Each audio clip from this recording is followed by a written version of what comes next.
Mapagpalang araw sa ating lahat mga totoong mga Inday. Kaway-kaway! Yan partner, sa araw po na to, andito po kami sa Baybay Sur, Sual, Pangasinan. At ngayon po kakaiba yung aming napuntahan. Kasama po namin ang chairman dito sa Baybay Sur, Fisher Folks, si Sir Edwin Tumakas. Kaway-kaway tayo, sir.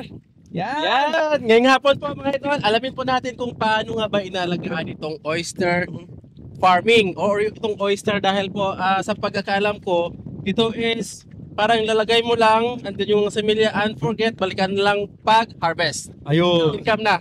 Ito ngayon, talagang full. Sasabihin sa atin ni Sir Edwin kung from the start, kung paano nila ilalagaan at paano palakihin at paano yung magandang harvest. Kaya ma-inspire kayo dahil oyster talaga. Sa mga mahilig sa oyster niyan. Ito na yun. Pwede. Ito na yung mga sagot sa mga katanungan ninyo. Sir Edwin, Sir, ano po ba, paano ba mag-umpisa ng oyster farm? Kailangan ba ng location o angkop na lokasyon para sa pag-aalaga nitong farming na ito? oo sir, isa sa pinaka-importante dyan yung location talaga sir para maganda yung tubo ng mga ano natin, pasimilyahan, magmula pasimilyahan sir hanggang sa paglaki. Pag nalagay mo na after 3 months po, maglilipat na kami pag medyo ganito na kalalaki yung mga similya. Saan po galing yung Saan po galing yung similya? Dito na kami nagpapatubo sir. Dito na kayo. Ano Opo. ba yung pinanggalingan? Meron pwede ba yan Wala sir, hindi mo makikita pero Hindi makikita. marami lang mga diyan, mga Sa ilalim nito, marami. similya. Marami ng mga similya diyan sir kaya kasi nung una sa Binlok kami kaya pagdating dito sa yung similya namamatay. Kaya dito na kami nagpatubo. Chairman, ito si Sir Edwin. Paano nagsimula ang oyster dito sa Baybay Sur? Yun ang inano na rin sa amin ma'am, sila ma'am Grace kasi ma'am Heidi. Ayun ang ikaw tatanungin Oo, natin mamaya. sila na- Pero pagdating nyo po dito sa inyong asosasyon, nandito na ang oyster. Oo, meron na sir dati. Okay. Yung mga tulos-tulos na yan sir. Okay. So, Ayun. dinala ba dito ang oyster o Hindi, dito na siya naturalila lang? Hindi, Nagaling? ano namin sa yan ma'am, yung pangalan ni ma'am. Pero Introduce. talaga dito ma'am, inano na sa amin ng parang asosasyon. Oo. Saka kami niyan sir. Sila mismo naglapit sa amin yan. Kami gumawa ng mga strap, yung mga balasan na pinaglalagyan. Oo. Ayun, nung sir, nag-click na rin. Oo. Ayun, maganda na ngayon. Hanggang ngayon sir, nandiyan pa rin yung mga namin. Tuloy-tuloy. Opo sir. Pag nag-harvest kami yan, after 6 months or 7 months, nag-harvest na yan kami sir. Pagkatapos noon, ibibilad namin yung mga strap namin, lilinisan, pagkatapos babalik ulit. Oo. Ganon lang ang ginagawa namin yan, sir. Saka hindi naman pinapakain yan, sir. Talagang kusang lumalaki yan. Bantayan lang talaga. Okay. Bantayan lang kasi pag hindi mabantayan, sir, ubos yan. Maraming dito, Predator. Magnanakaw. maraming nangunguha ng hindi sa kanila. Okay. So, dapat bantayan pala siya. Oo, sir, may bantay Sir dyan. Vince, ano ba talaga ang pinaka Edwin, sir, Edwin. Ha? Edwin po. Sir Edwin, ano ba ang pinaka mga gamit talaga dyan sa oyster? Kasi parang may mga stick dito. At the same time, doon sa kabila is parang drum na naman na Oo, may yan, sir, may strap siya na Oo. nakalaylay. Yun ang pinapakapitan namin ng similya. Tayo, pupuntahan po natin mamaya. Oo, sir. Paano yun? Kukunin yung similya, tatali. Hindi, sir. Kusa na yung strap lang. Oh. Anuin namin mga 10 grupo sir para madali na kitan. Ay! Pero nakadikit yun sa lupa. Hindi. Angat siyang Ganyan. So, halimbawa kung gagawa pa ko dito ng mga stick lang, pinatuto yun ng Oo, oyster. kakapitan sir. Natural Kaya made yan, pala, sir. partner. Oo. Parang gift from God din itong nature din pala siya. Pero kung walang similya, Sir, mga September, mayroon na yan sir. similya. Pagpapasimilya namin September, mga October. I mean, ano yun? Magpapasimilya, may similya na ba naturally dito? Or magsisimilya during that? Mayroon na sir kasi similya naman yung kalabasan parang naandog lang yan eh. Natural lang Oo. partner. Natural lang talaga siya, sir. So, ang gagawin lang talaga yung strap lang ilalagay. Yun ang Kakapit na sila doon. Oo sir. So, ito talaga yung lugar na ito ay blessed sa oyster. Oo sir. So, parang dito lang sila talaga tumutubo. Marami din sir, kahit yan sa kabila. Ayun, Kabila. Yan sir, mga oyster din yung mga Ay, tulos-tulos na yun. Oo, doon. Pero dito na part ng May vendor yan sir. Ha? May vendor po. Baybay Norte. Oh, Baybay dito sa Baybay amin, Sur. Baybay Sur. Oh. Oo. So, ganun pala Kung partner. maglalagay tayo sa pinakagitna sa halimbawa, doon naman ako maglalagay ng mga stick-stick. Possible magkaka-oyster din Meron doon. pa rin, sir. Meron yan. Applicable ba yun sa lahat ng mga dagat, sir, o dito lang sa inyo? Ewan ko lang sa iba, sir. Dito sa amin talaga, kahit saan mo ilagay yung stick-stick, pwede, meron yan. Kita. Okay sila. So, ganun lang partner. Maglagay ka lang ng strap Oo, sir. doon. Kakapitan na yun in 6 months to 7 months. Harvestin na. Kukunin. Malalaki na po yun. Mga ganyan, kalalaki na. Oh, halimbawa, parang ganito siya, sir, na Maliliit pa, sir, yung yung pagka-similya, maliliit. Halos hindi mo makakuha na similya talaga. Pero pagkatapos ng 3 buwan, makikita mo na pwede nang Ganito na ba siya kalaki, sir, pag 3 buwan? yun, mga ganyan na, sir. Mga ganito na. Kasi kahit yung bato, meron, no?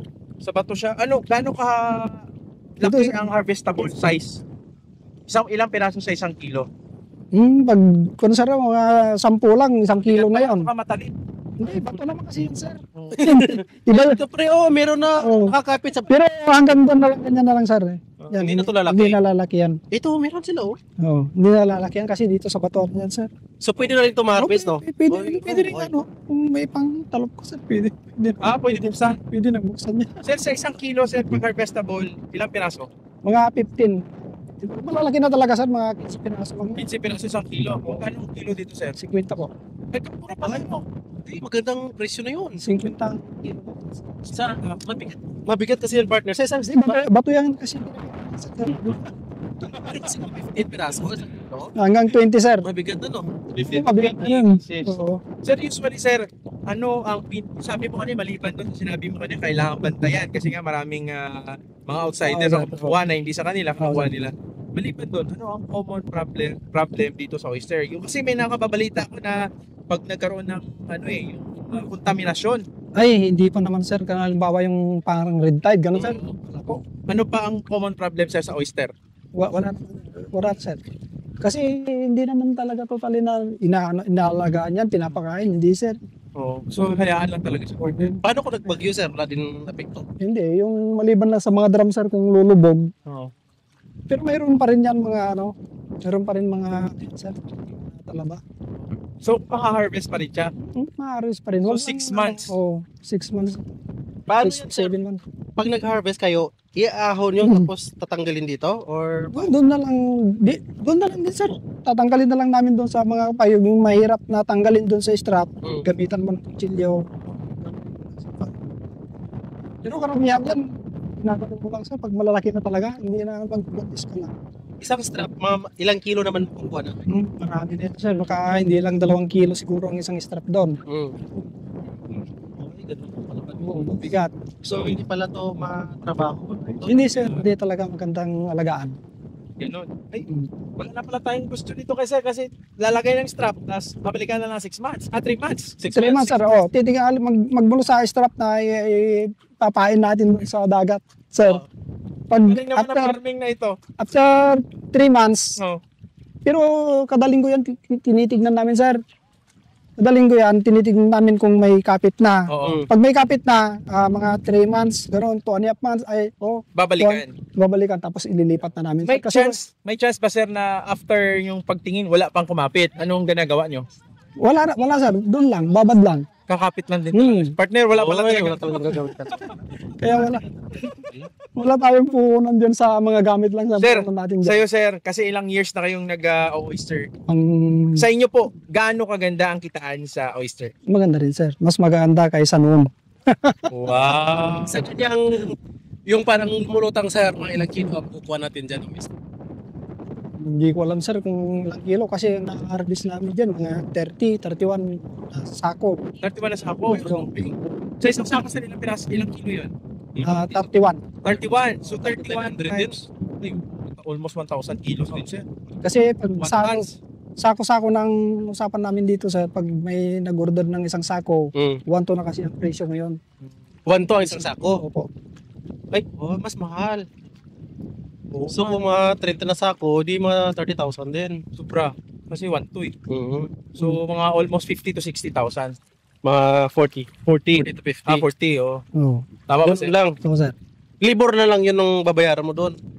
Hindi, sir, kami na rin kasi may ano kami diyan. asosasyon namin, sir. Marami kami pag nag-harvest kami dyan. Oh, so Sunit mo na yun. Oo, sir. sa grupo, sa asosasyon, Oo, yun sir. na yung paghahati. Meron naman yung, ano, sir, meron naman yung kasama namin na iba. Dito sa gilid sila. Tatangkal kami naman. Naglalagay doon sa balasa. Ah, so may kanya-kanyang trabaho. Oh, meron, sir. Sir, paano ang marketing strategy niyo pagbibenta? Sa sir. So, yung problema sa pagbibenta. May mga kukuha din talaga. Halimbawa nung piyesta dyan sa bayan, sir, yung kalutan, sabi nila. Kami, ano dyan. Organize. So, ano yun? May 32 yata. 40. Oo. Oo. So, ito, sir, punuin mo po yan siya ng oyster ng mga stick yung sinasabi niyo po na strap. Pwede. Pwede, sir. Pero mahirap naman, sir, kung talagang siksikan. Hindi, I mean, Talaga may... itong space ng Ay! dito sa... Pwede, sir. Siguro, pwede. Oh, kasi yan kasi yung ano namin mga ano na yan. Yung bulong na yan, dyan kayo lang. Oo, sir, hanggang doon. Yun ang pasibilyan namin, sir. Ah, doon yung similya. Oo, doon kami naglalagay ng maraming. Tapos inilipat dito na kayo Oo, palalaki. isa-isay na namin yun, sir. After ilang buwan nga, sir, bago ilipat doon? Hanggang sa Sibilyaga, 7 months, sir. Doon, ilang buwan siya doon? Tatlong po. buwan, tapos Oo. inilipat na siya doon. Opo, sir. Total of 7 months na lahat. Yun pala part. Yun ang... Pero lang tapos wala pala tayong mga diskarte teknik dito. Basa ka na dyan, sir. Basa ka na, sir. Itong bye-bye Bye-bye. at saka swal na area kasi pinakamalawak at pinakamaraming bangus no na production dito sa buong Pilipinas no. Oo, sir. 33% daw sabi ni Ma'am Flor kanina sa atin yung sa Municipal Agriculture. Yes. 33% sila ang nagpo-produce ng bangus sa buong Pilipinas. So malaki yung partner hindi basta-basta. So, marami. Pinagpala partner sila sa dagat kasi sa Saan ka na, sir? dagat Maganda dito. blessing sa kanila to kaya i-grab nila yung fortune partner. Yan, at the same time, yung location kasi nila maganda. Oh.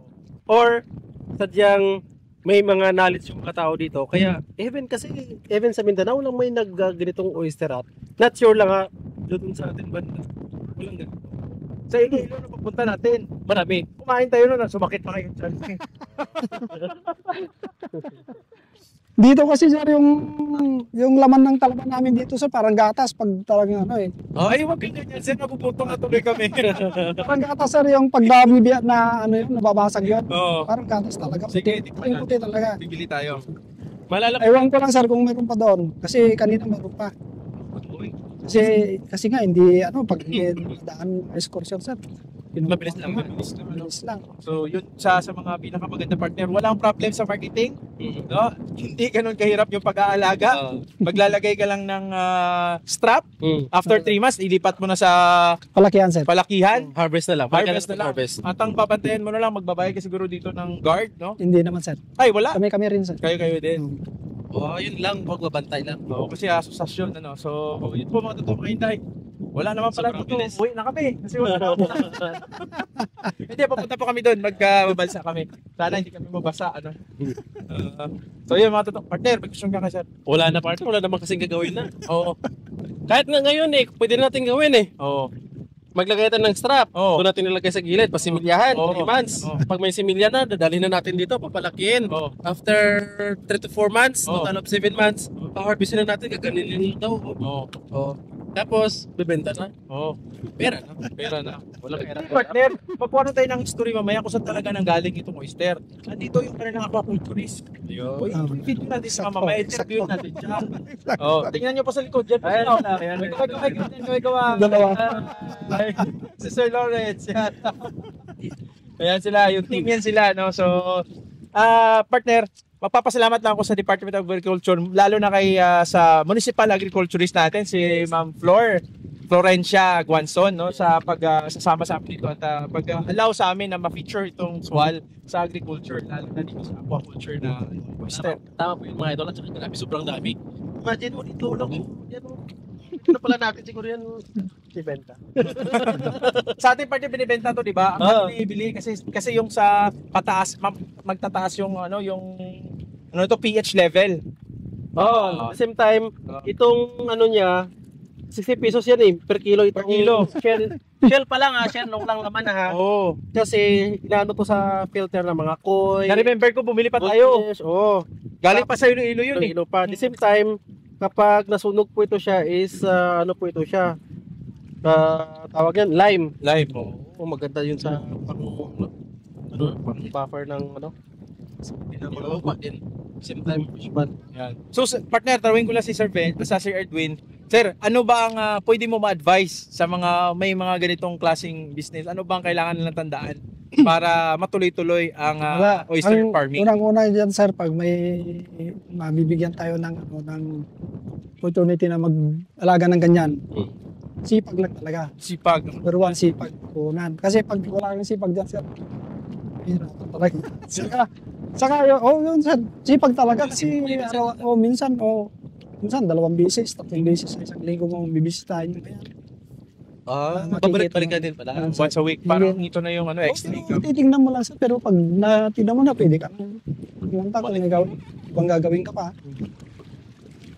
So yun, kung matuto mga hinday simple lang. Kailangan mayroon kang sipag. Pag binigyan ka ng chance ng ganito, no? Kasi ito nga, sabi ko nga, ako sa pag-intindi ko, blessing sa kanila to. Yeah. Kasi hindi naman lahat ng baybay na sa gilid ng dagat nagkakaroon ng oyster farm. O dito sa kanila, mayroon sila sa Iloilo. Kasi doon punta tayo last time, marami din sila. So yung matuto mga hinday, salamat tayo sa lahat ng blessing na binigay ng Panginoon. Maganda dito pala, parang naisip ko na kapag hindi beach yung tour mo, maganda to. Kasi kung beach, parating May plano ka tayong bumili ng beach resort Hindi, yung oyster na location, diba, ang isa sa mga factor na dating pwede natin consider is location. Tama. So dapat mga ganito siya, medyo maputik-putik siguro konti. Maputik yan, sir. Mas maganda. Ayan. Pero itong gilid na to, sir, medyo bato-bato. So pupunta kami doon, no? At saka matuto mga hinday, no?